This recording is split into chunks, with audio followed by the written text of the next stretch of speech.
get you some more monitors. Not gonna lie, 3's great. 3 sounds nice. Although I will say I've kind of started hurting my neck from the second monitor. Like I'm actually kind of throwing something out. So I guess I'm getting old is what I'm trying to say. Hey!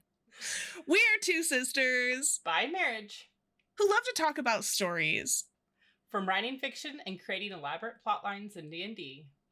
To throwing some serious chaos down in the middle of a Dungeons & Dragons game. We're out of initiative.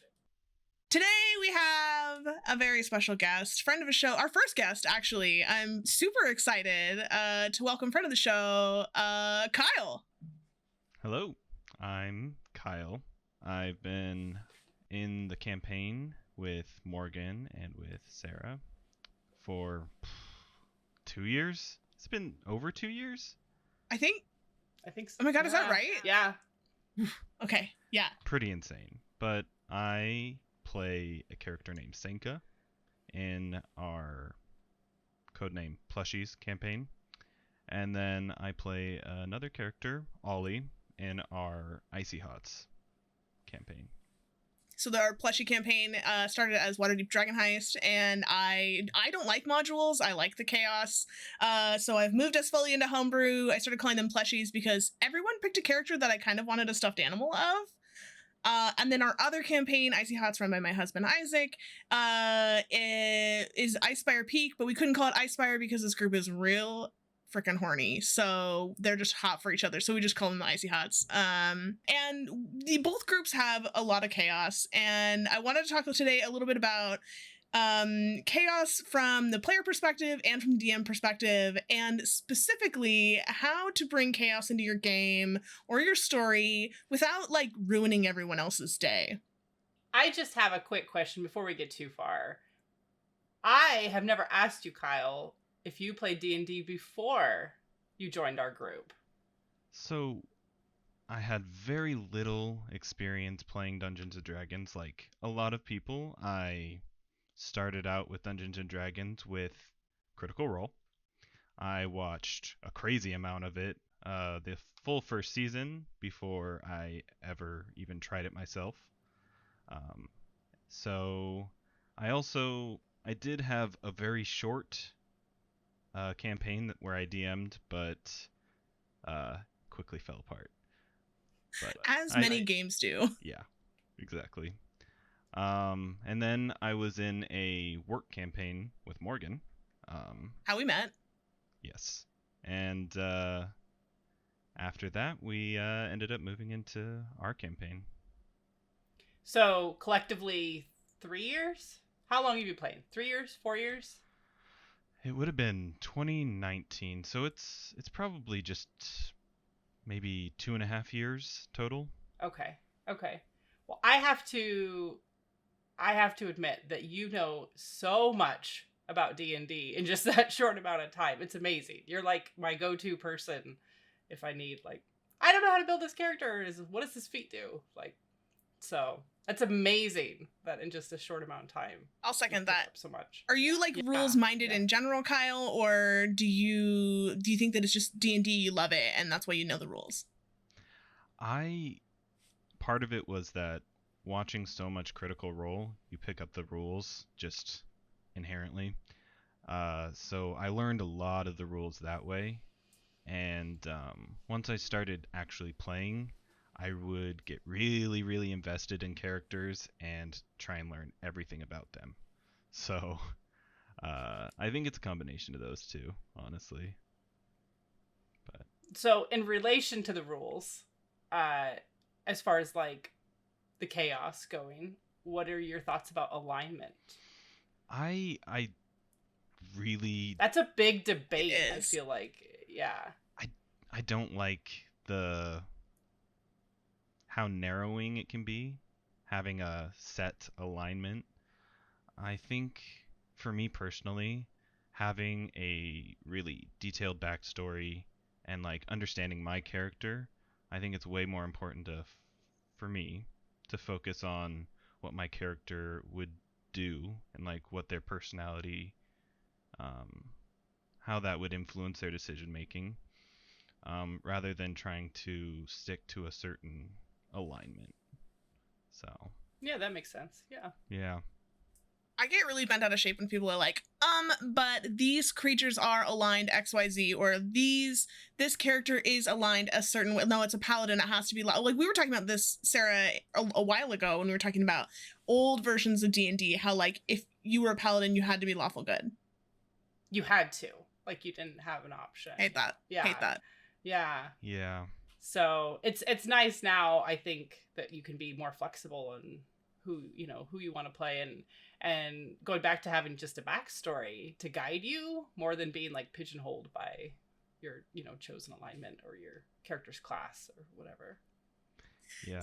So speaking of backstory and letting backstory drive, Kyle, talk to us a little bit about, you've got these two characters that both really embrace chaos in super duper different ways.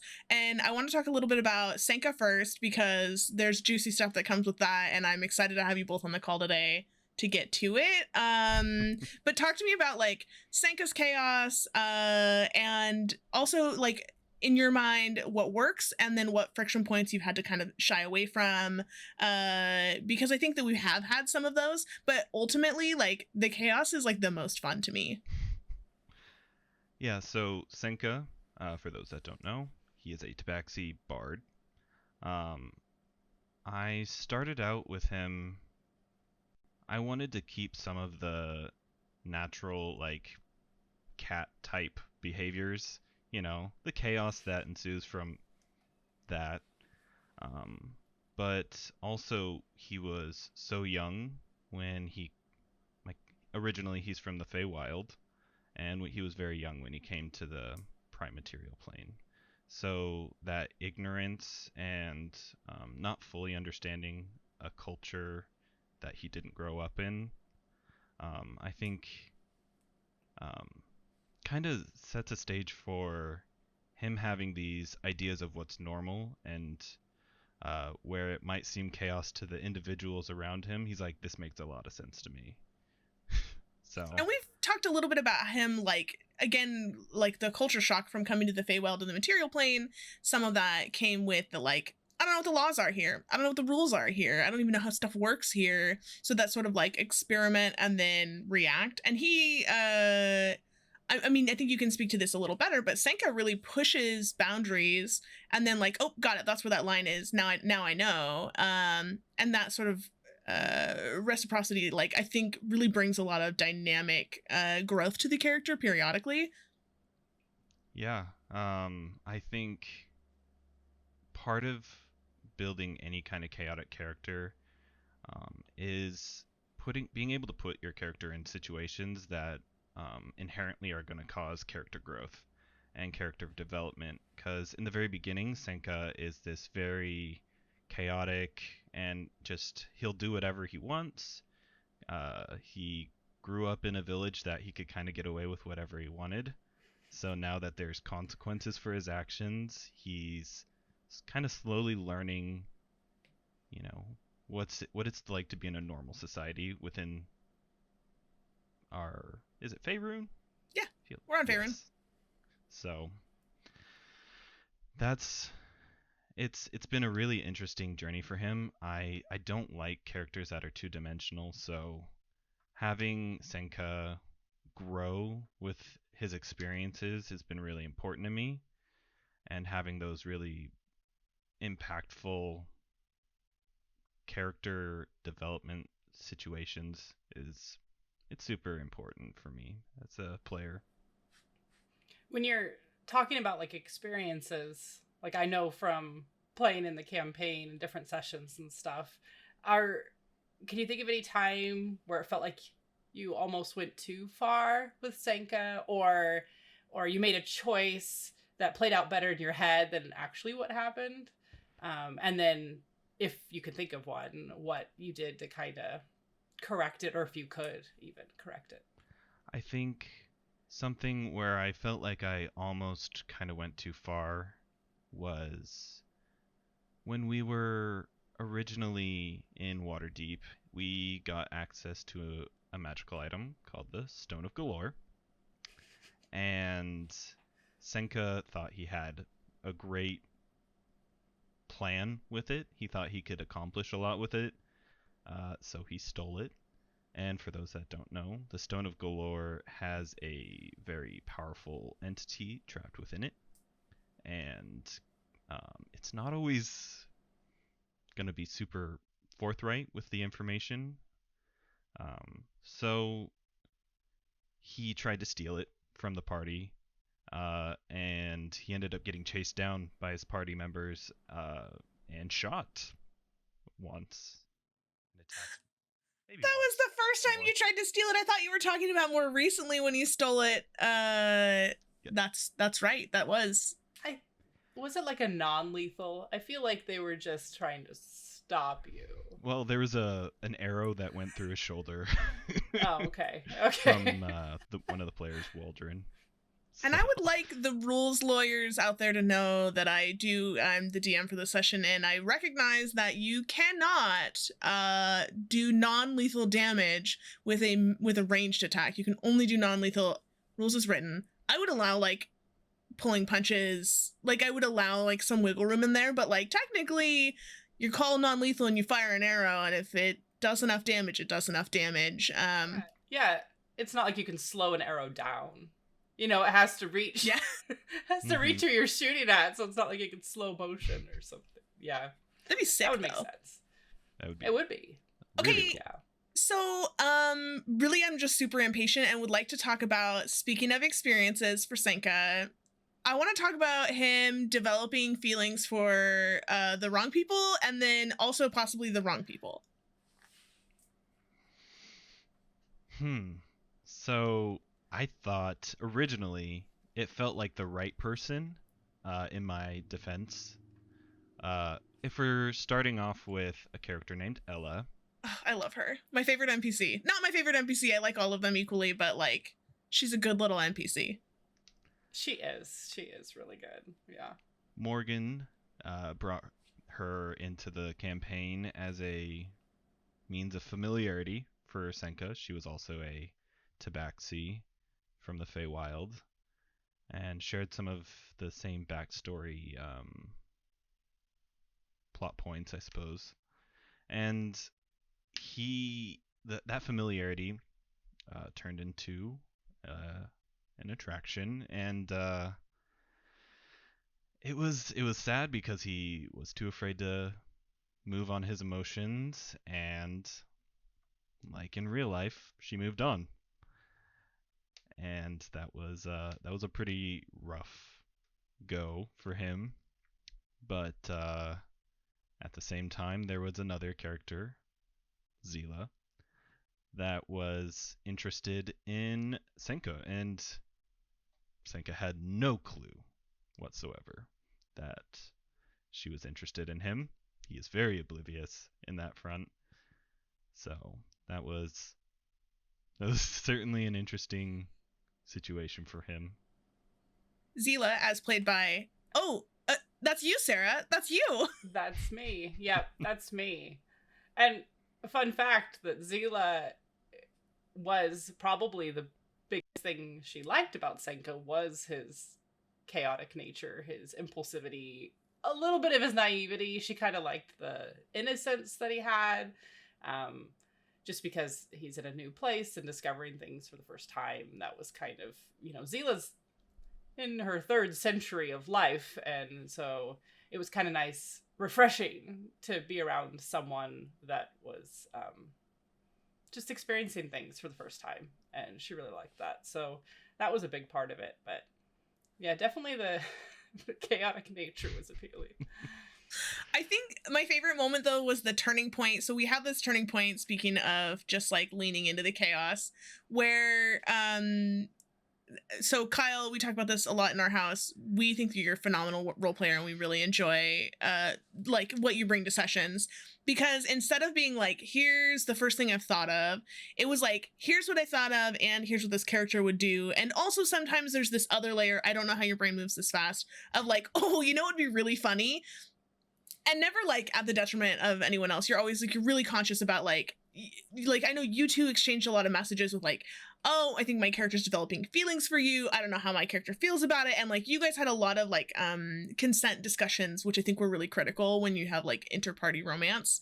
But the like turning point was Senka sending this message back to Ella and like finally mustering up enough to say that he was in love with her. But it was like, as they were leaving town, it was like really way too little too late.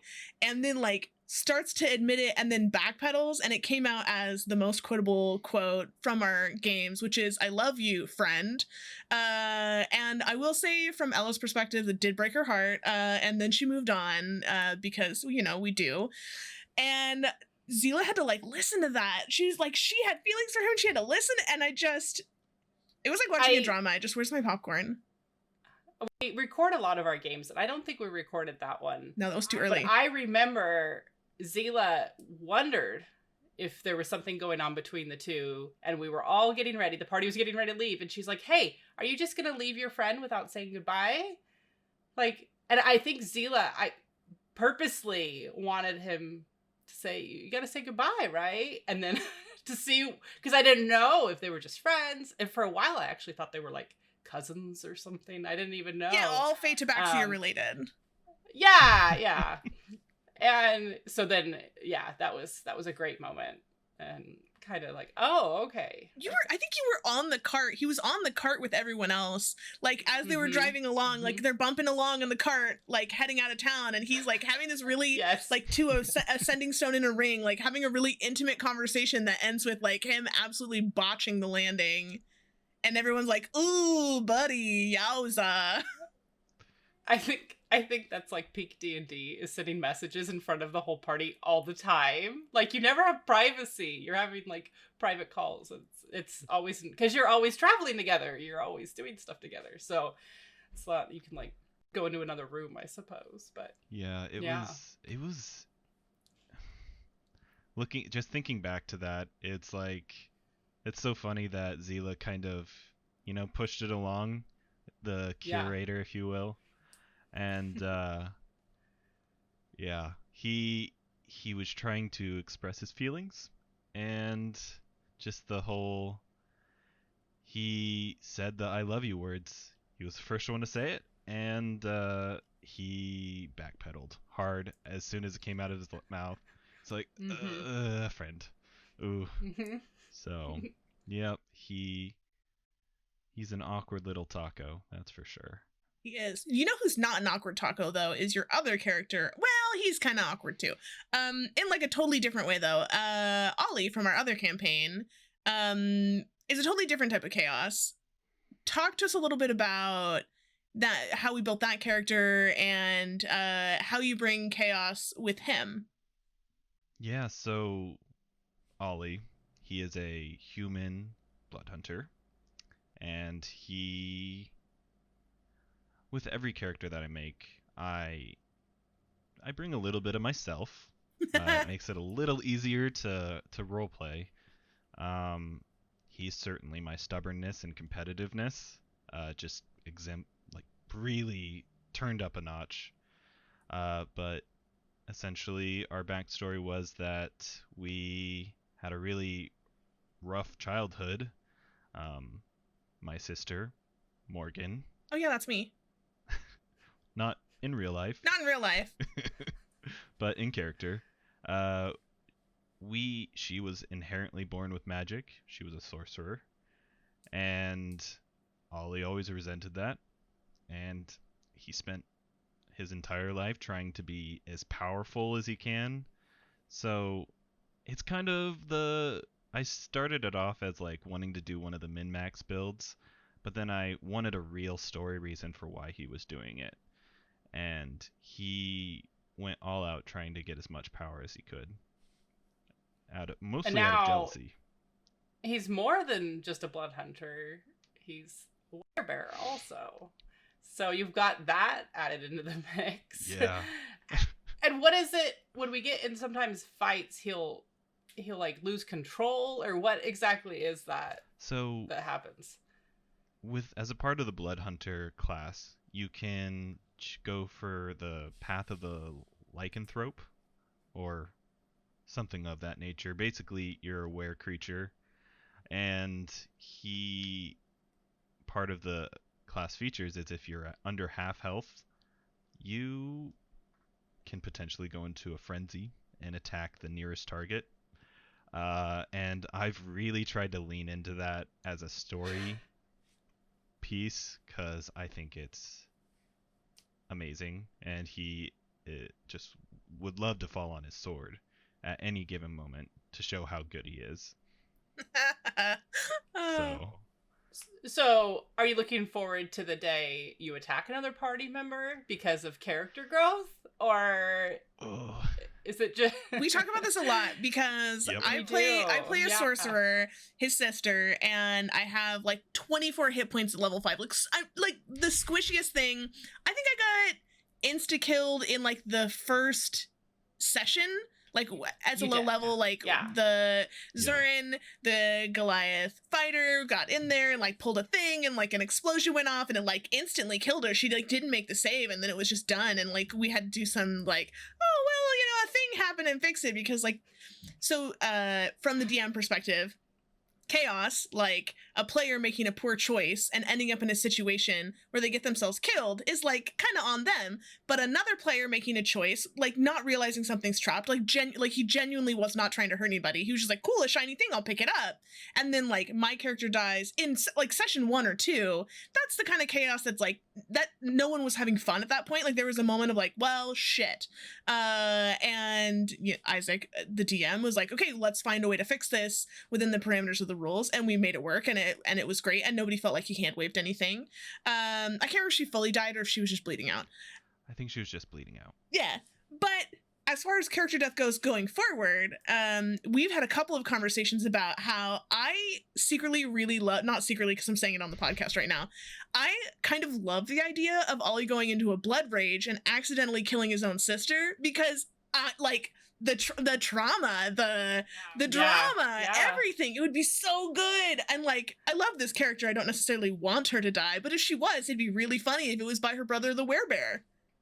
That'd be great. It'd make for good story. It is a good story.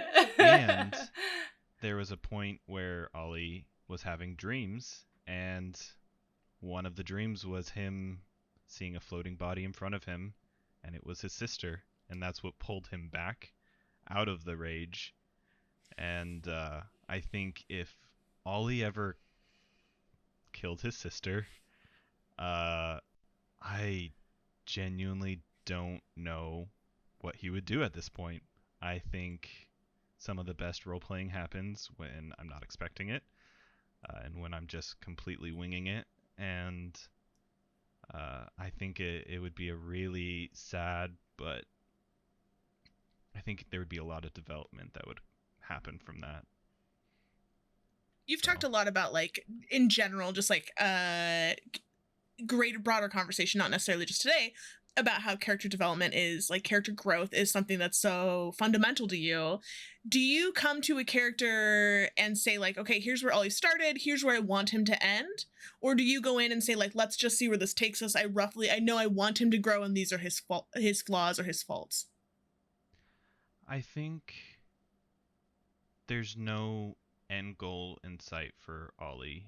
I think he expected to die dozens of times growing up, so he no longer really cares about death. His own death. Yeah, his own death.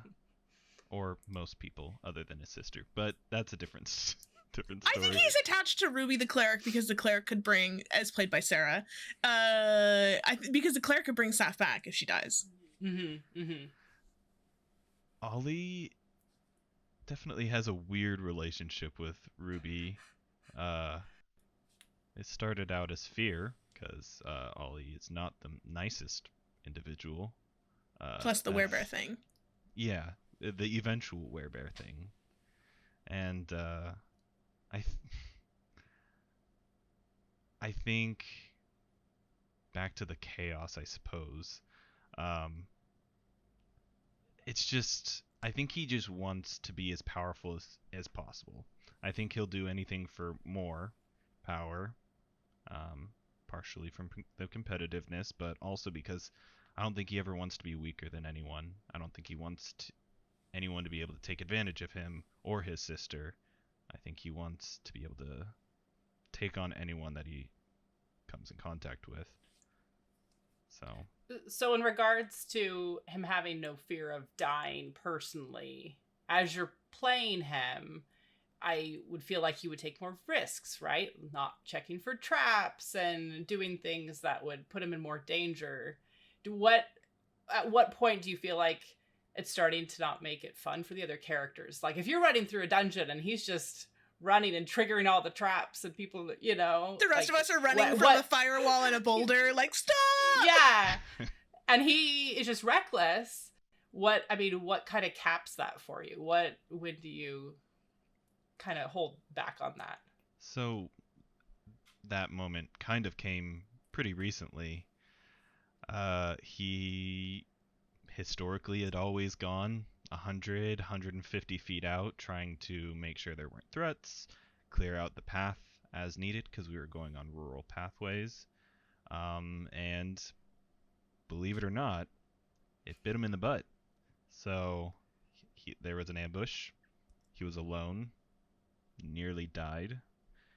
And not that he necessarily cares about him dying, but putting everyone else at risk and not being able to save his sister, his party, kind of snapped it into him. So instead of 100 and 150 feet, it's like 30, 60. So he's still in earshot while we travel now, which is nice. I like that. So I know that's a big fear of mine too when I'm playing, is getting somewhere cornered or pinned and the rest of the party has to catch up, and puts them in more danger because of my action and my choice and Do you mean like that time Ruby ran into a temple by herself? That one time. There were like so many monsters in there, and you just got wailed on. I personally feel like the more I played D&D, when I first started, I was very, very cautious. And not just because I was low level, but just because I'm going to be careful. I'm going to inspect every room. I'm going to just take my time. And now, as we play more and more, I'm like, I don't care. Let's just go. Let's just go. And we'll deal with it later. And at certain points, that kind of comes back to get you, though. And so you kind of have to be mindful of that. do you feel like it's kind of a balance? Do you feel like Ruby has taken on any of Ollie's recklessness just by exposure? Osmosis? I think as her power is growing with her deity, she's getting more bold. And she sees the rest of the party. And besides just Ollie, I mean, we have just like strong fighter group, and they're all so just amazing in combat. And so she is kind of, I need to do this too. Like, and it's making her more brave, but she definitely like can't withstand that it's like they can. So, just have to think different combat strategy wise, to not get squished. Yeah. But yeah, I think she's just growing more bold and that kind of thing. But she definitely stops and thinks about things a lot more than Ollie does. But I feel like a lot of times during the game we're chasing Ollie, or he's up ahead and we're trying to catch up to him and stuff, and which is fine, and because it pulls us along a lot faster instead of being so careful and kind of getting bogged down that way. But yeah, I feel like it's a balance, and it could, I mean, if you had the wrong person, the wrong character doing stuff, that would get old real fast if you're having to go into the forest and bring their dead body back and revive them. Like, okay, yeah. I'll put this diamond on your tab. Mm-hmm. Yeah, right. Yeah, that would get old. So I think, you just kind of have to find a midpoint for that. And Kyle, you're pretty good about like checking in and being like, hey, like, haha, that was really chaotic and wild, right? And is everyone still enjoying this? He's still a lovable, chaotic dope, right? Not ruining anyone's fun. And like, I think those check-ins are really critical. Yeah, and I think it can be harder with Ollie, who's just more abrasive. He's a moody boy. He is a moody boy. I try to gauge with him. I gauge more just on people's reactions, and if people seem to be getting irritated around that, I'll take a step back and, you know, What are some indicators that you notice? So, I mean, a lot of it's nonverbal, honestly. I'll watch people's faces, and as like for example, I was 120 feet out, and people seemed frustrated. You know, Ollie's out, and he's getting destroyed. He's gonna get himself killed or whatever. I'm like, all right, well, maybe we tone it back. And now he's, like I said, 30, 40 feet out. I think having, we play over the internet, and having the video on, you do get a lot of that subtleties. You can kind of tell if something's gone a little too far. But it's good to be mindful of that too. In my case, when I was playing Ruby, when Ollie was out of eyesight, when he would the road would bend and he'd be out of eyesight, that made me nervous, because who knows what would happen, and it's a dangerous force. Like, we know there's stuff going on, and so I think at some point you finally did stop going quite so. Like, if you couldn't see us anymore, you would stop and kind of wait and that kind of thing. So, yeah, that was good. Yeah, I think there's another aspect to that, in that, if I trigger combat, then it's just me fighting all these things, and nobody else gets to have fun. Yep. In the combat. Yeah. So, there's that aspect as well. It's like combat's one of the things that a lot of people find really entertaining, myself included. So, I don't want to deprive other people of their experience with their characters. So I feel like we've talked a lot about kind of the bad side of playing a chaotic character. What do you think are some good things? Morgan too. I mean, what do you think, if you have a character that has that kind of nature, what are some good aspects you can get? That the story impacts can be so interesting and exciting. Some of the RP elements, that can be really rewarding for me, because it's just so much fun to just. So, for example, we recently just met Zila's ex-fiance, and part of the chaos was that Senka went in and had a little chat. And looking back at that recording, like, it was so much fun to just be able to completely wing it. He didn't know what he was going to say going in, but he knew that he was going to be angry, because Senka did not know that Zila had a ex-fiance. I don't think anybody knew what Senka was going to do going in. I didn't. As the DM, I was just like, oh, what's he going to do? Like, oh my god, what am I going to react to? Yeah, and he so often disguises himself, or does, being a bard, he does a lot of illusion stuff, and I was like, oh, he's gonna trick him, he's gonna do, we're all waiting to see how it was gonna unfold. So, and it was a different side of him too, that I don't think any of us had seen, because he's just, he's just usually so fun and happy and that kind of thing, and to see him serious and intense was quite enjoyable to watch. That whole interaction was, I think, Kyle, you and I talk about this all the time, the yes and, the improv yes and or no but, which are like your best friends as a role player in a chaotic campaign, a chaotic environment, or as a chaotic character. And I'm using that term really broadly. I don't think that everything chaotic has to be like really extreme. But you wandered in, you sidled up to this guy who was the ex-fiance of your current, I don't know, like, are they a thing? Are they together officially? It's complicated. Okay. I don't think we really label things. Oh, good. They don't like a label. We're not quite at that point, I think. Yeah. Well, there's some distance between you currently, so I guess that's probably a challenge. But Senka walks in to the meadery, and in the moment, I was just like, I don't have anything scripted. I don't know a ton about this character except his connection as a backstory element from Zila.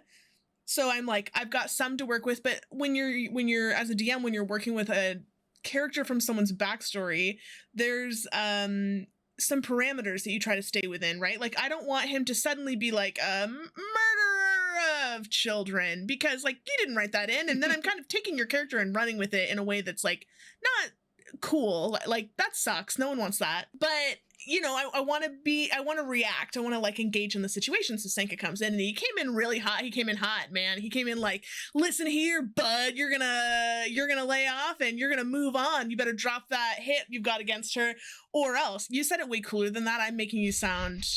But yeah, you came in and it was really intense, and it was it's really like adrenaline fueled and kind of exhilarating to have a roleplay interaction with someone, even through a screen, where you're like, okay, this is really heavy and this character needs to respond in kind, and like what are the dynamics. It's just a really fun like kind of interaction that we got to have. Yeah. And I think that kind of leans into when you're playing characters like that, your DM, if your energy's here, your DM's got to match your energy, or they just run all over you. And so I think that really comes down to the table that you're at and that kind of thing, if it's a good fit. Because, yeah, when you literally don't know what your players are going to do, even more so with some players, you gotta be ready. But I liked that interaction because he did so much like persuasion, and he did like some deception, and I mean, lead into that charisma that he had. And it was great to see that side of him. Yeah. He's a bard that rarely uses his persuasion. He doesn't see himself as a leader, so he doesn't try to talk himself out of stuff too much. But it's when you really get to flex on that, because there's like a +11 to his persuasion and deception. It's ridiculous. It's a lot. So it's really fun to be able to work with the tools that you're really good at. Not me, but my character. Maybe a little bit me, but... There's one other interaction that I wanted to bring up, which was flipping kind of, to more recent... I guess this was actually a couple sessions ago with Senka. Stole the Stone of Galore a second time. Just before, I guess, like one random side note that I think is super fun as a DM, you and I talked at the very, very beginning of everything, and we made some adjustments to your class abilities, and they gave you Phase Step, like Misty Step, that I think the Eladrin have as a default, and then we removed an ability from your race to kind of compensate for it.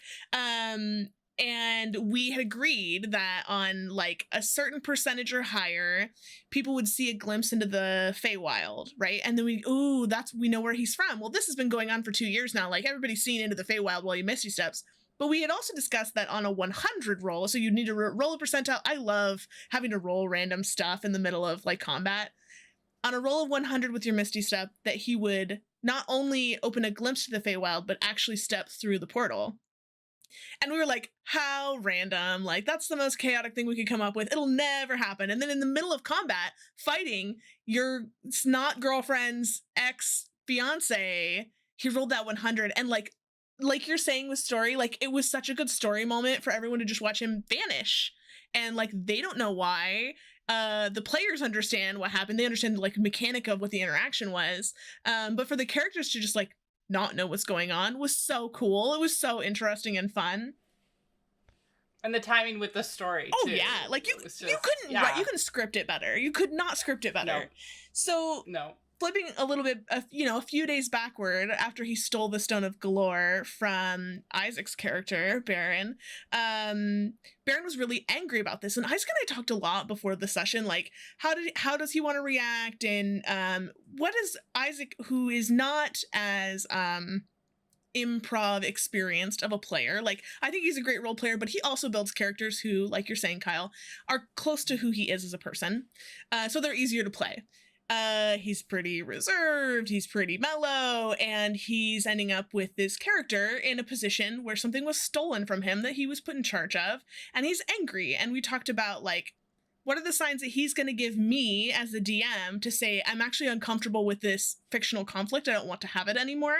There was some of that discussion beforehand. And then in the moment, he started to like really like play off your energy. And like, he was angry and he was so frustrated. And you like, why do you keep abusing our trust like this? And you guys had this like really great, like fully in character, like argument that was so fun to watch. And Isaac walked away being a person who does not like social interactions that are negative like that. Like, he doesn't like conflict in general. I mean, I don't really either.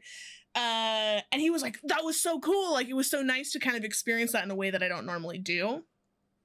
And I'm just wondering, like, from your perspective, were there things leading up that you tried to keep in mind to help keep that interaction in check, or cues that you were watching from that very deadpan man's face to try to understand when maybe you'd overstepped? So I knew that Baron would have felt really hurt by it, and I was trying to keep an eye out for Isaac as well.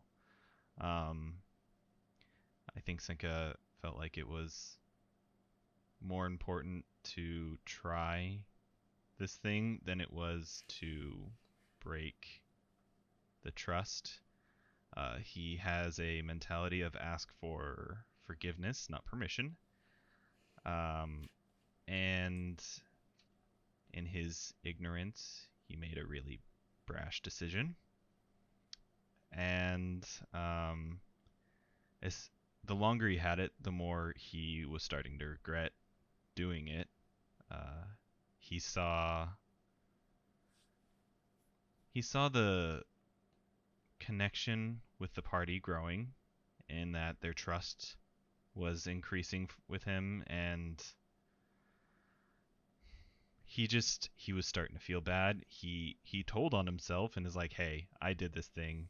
But he also waited to attune to the Stone of Galore before he told them. So Quite a move. Quite a move.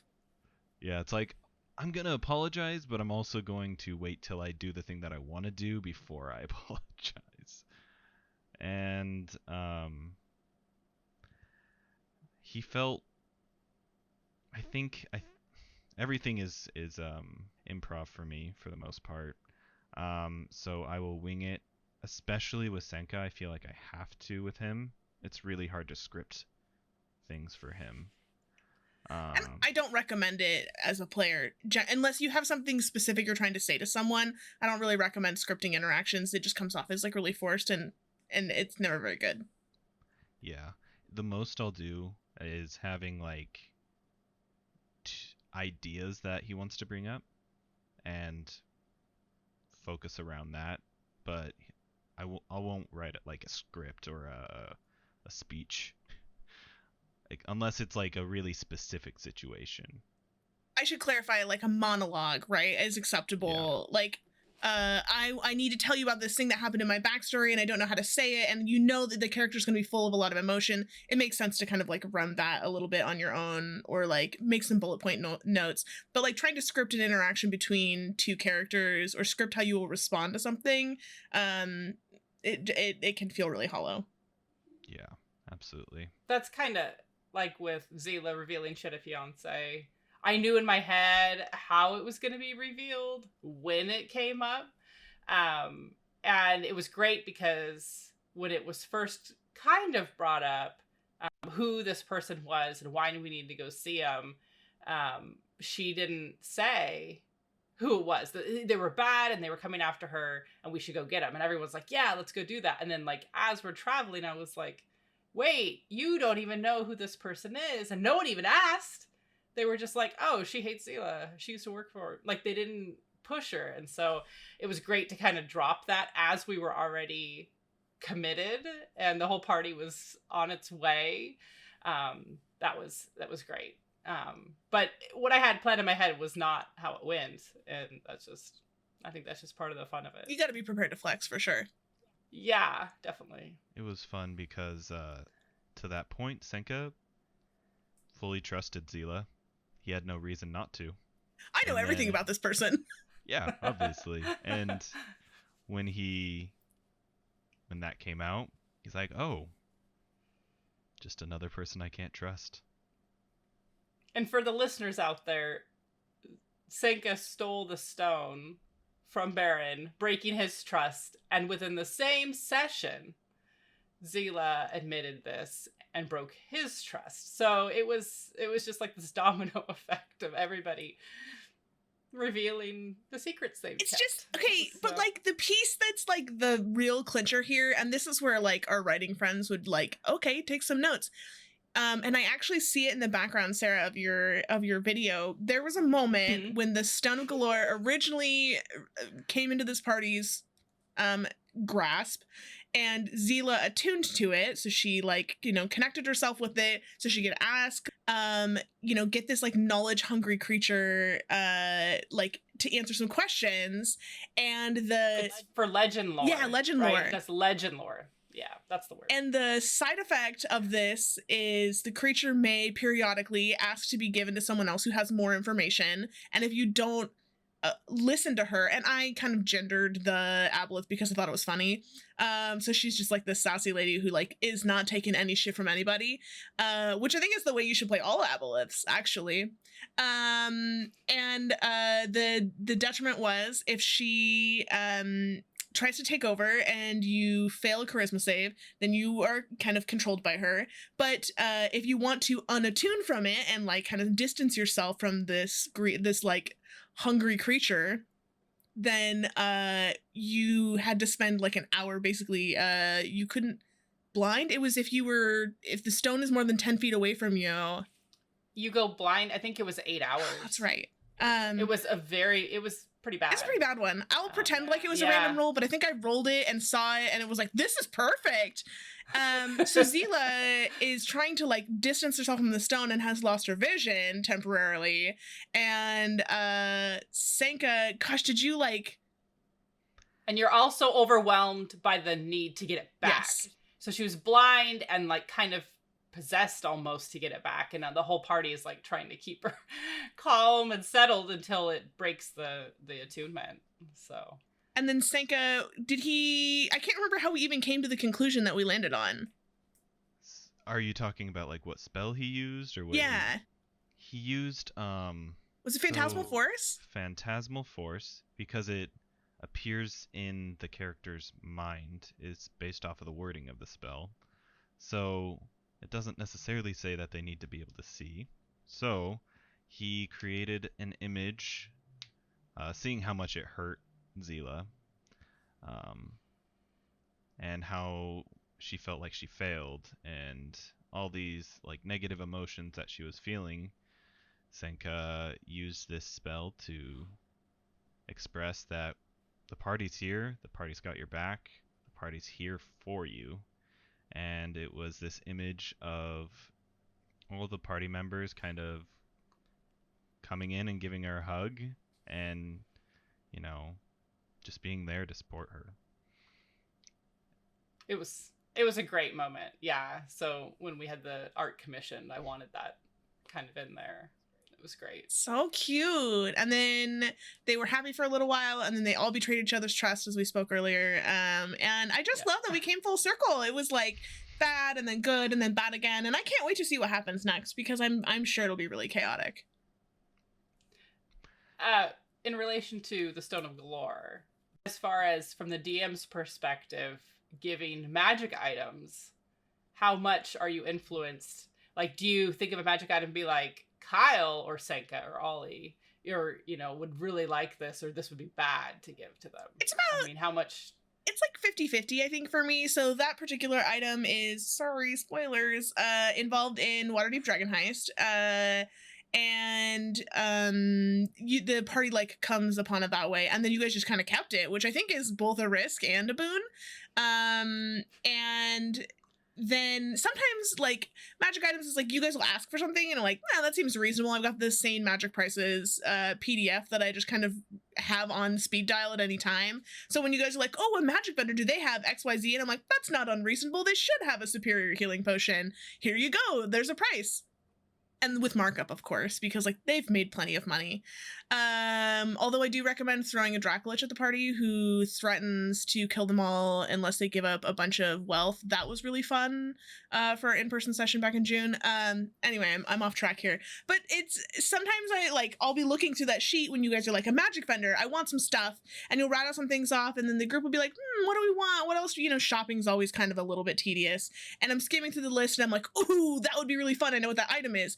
I think you guys should have access to Sovereign Glue, because that'll be ridiculous. Although that one I actually picked because Senka wasn't there, because I was like, Senka would want that because Kyle would want that, but I'll throw it out there and then no one will end up buying it because he's not around. And then Zila in her heartbreak was like, oh, I think that he would like this and he's not here right now. I should just buy it for him. And she dropped like 400 gold on the Sovereign Glue, Yeah, which I think is so funny. Ridiculous. If she was in her right mind, she would never spend that much money, but she's just so forlorn and heartbroken and everything. So she's like, heck yeah, I'm gonna buy this because I'm gonna see him again, I promise. I swear. And it was so much money for that. You guys just made like 50K off a Fight Club. Like, I think you're fine. I'm killing your ex-fiance.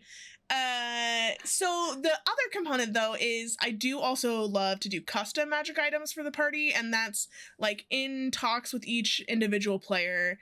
I have an idea of what their character is about. I also think that like most people come to a D&D game and they want to be a hero, and I think everyone wants to be like special. And I really lean into that in our groups. Isaac likes to run a group he likes to run his campaigns that are more like, these are just like normal people with some gifts and they need to become extraordinary by the end of the campaign. And I'm like, no, these are extraordinary people who have to come to terms with what they are.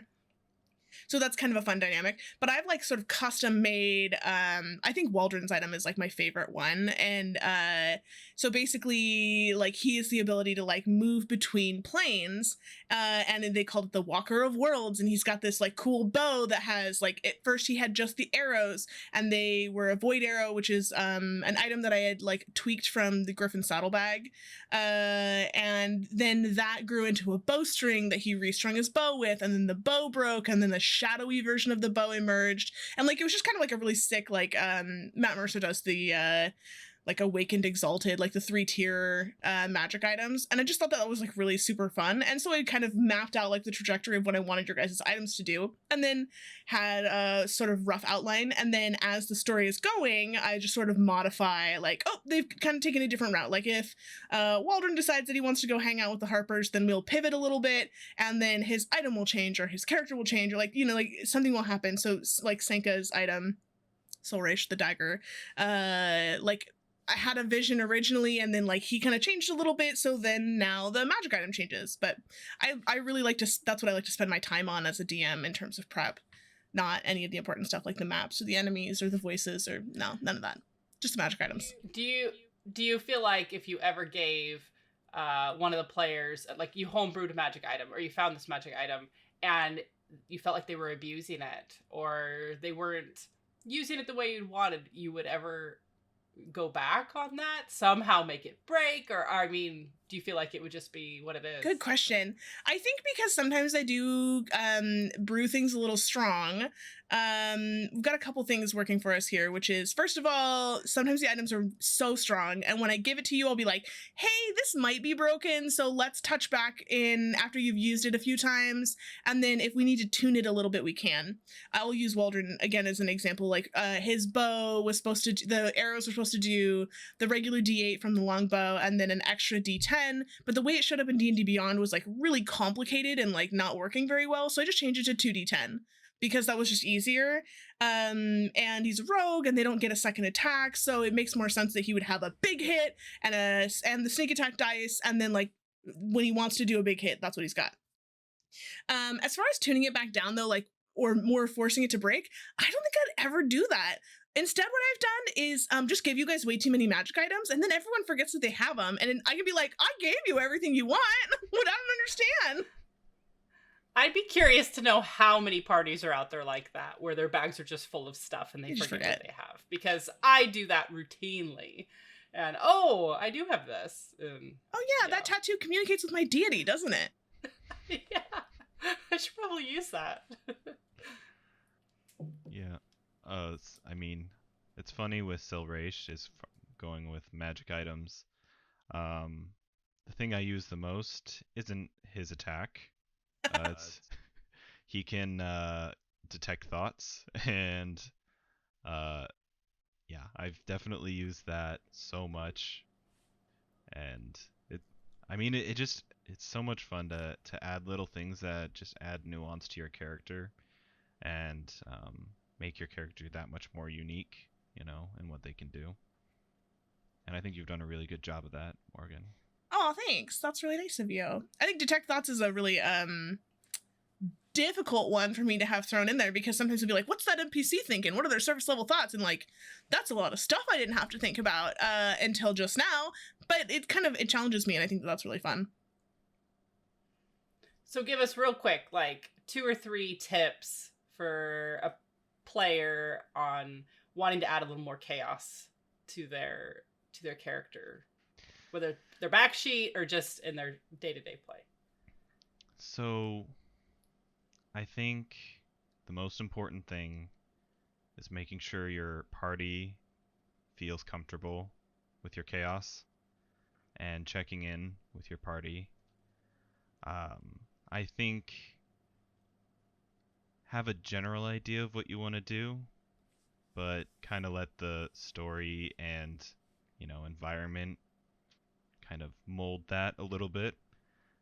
I think the dice can play into that too. The dice. To add, yeah. It's a game of chance, right? So I think those are two primary things to keep in mind when trying to, because it can be really easy to step on people's toes, and at the end of the day, we're all trying to have fun. We're just trying to play a game. Absolutely. It's all about having fun. Yeah. This has been fun and chaotic, and I, of course, as always, Sarah, thank you for being here, and Kyle, thanks for joining us today. Hey, thank you for having me. It's been a lot of fun. I would love to come back. Yeah, we'll look into it. We'll figure it out. Yeah. We've got your number. Yeah. Well, our people reach out. Your people, yeah. You get it. You get it. I hope you all can keep the chaos in your life, and in a reasonable way that's accepted by everybody. We have been out of initiative, but we're gonna get back into it. So get out there and roll some dice and make some chaos, man. And we're gonna see you next time. Bye. Thanks for joining us. Bye. No, go for it. Okay. Because speaking of fun, this has been okay. Edit. I do like this John Cena thing for some reason, and that way visually when I'm scrubbing through, I watch every minute of these to edit them, but I still think that this is hilarious when I'm editing. Thanks for listening to Out of Initiative, a podcast from Merely NPCs. For more from Sarah and Morgan, visit merelynpcs.com or follow them on Instagram @merelynpcs.